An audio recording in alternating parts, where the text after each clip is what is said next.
Good afternoon, fellow Artesians. Welcome to the Superintendent's vlog. This is episode number 2.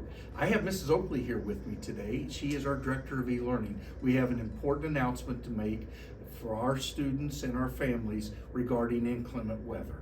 Historically, we have always had the e-learning days that we've used for the last 3 years, which is where a teacher would post an assignment. Students in the course of the day could log on at their leisure and then complete the assignment. Those are called asynchronous learning days for the state. So they will give us 3 of those in the course of the year, but we still have to meet the 180-day threshold. And in order to meet the 180-day threshold, we have to have what we call real-time learning taking place with the students and the teachers. So the teachers will have a schedule for you. They'll have assignments. They will actually be working with the students live, but it'll be virtually. What's the threshold we have for them? All right, well, the Indiana state guidelines are 2.5 hours to 3. So we have ensured with our schedules that you will see that the elementary has a big chunk of time in the morning where they will have a reading lesson. And then in the afternoon, they have their math, social studies, and science. Once you get to the intermediate school, you start following a schedule more like your traditional schedule where you follow the periods or the blocks of your day to meet that 2.5 to 3 hour time frame. Where do the students and families go to get the information on what the schedule looks like? On our website, we have posted our real-time virtual learning plan, and directly on the first page, it gives you each individual school's guidelines and timeframes. And so, with this new law, what do you see as a benefit of the real-time learning, Well, Mr. Bowen? one of the biggest benefits we have is the teachers and the students are going to be working directly with each other.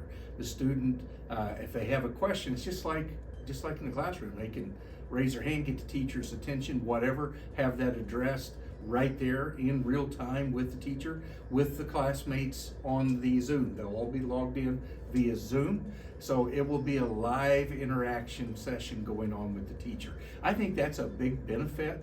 But then the teacher can assign some offline assignment activities. So they can say, okay, we're getting at the end of our 30 minutes here. We're going to have you read this topic, and we'll be addressing that either the next day at school, or if it's going to be bad weather, the next real-time learning day.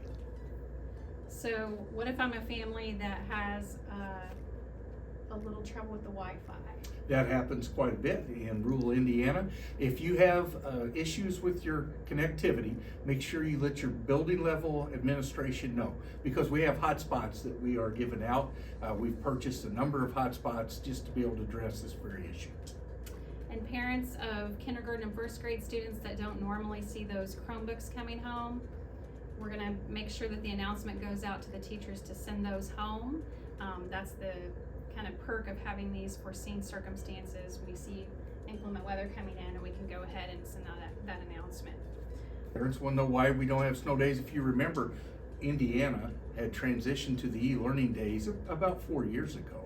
And for the last 3 years, we've not had snow days built into the calendar because we just used e-learning days whenever we had bad weather on the horizon.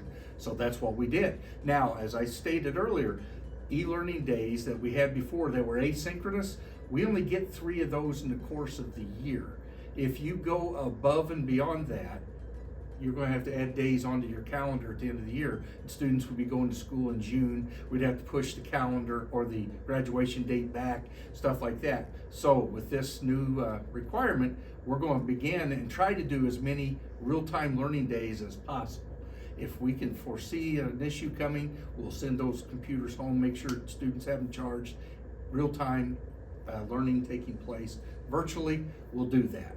If we get caught in a happenstance where we couldn't, we could fall back to the asynchronous learning day if we need to, but we need to save those days. Final frequently asked question. Okay. What if a real-time learning day happens on a Wednesday? And that is a great question. If that does happen, we are going to go with our real-time learning activities. Real-time learning, just like we do on Monday, Tuesday, Thursday, Friday. That will be treated as one of those days.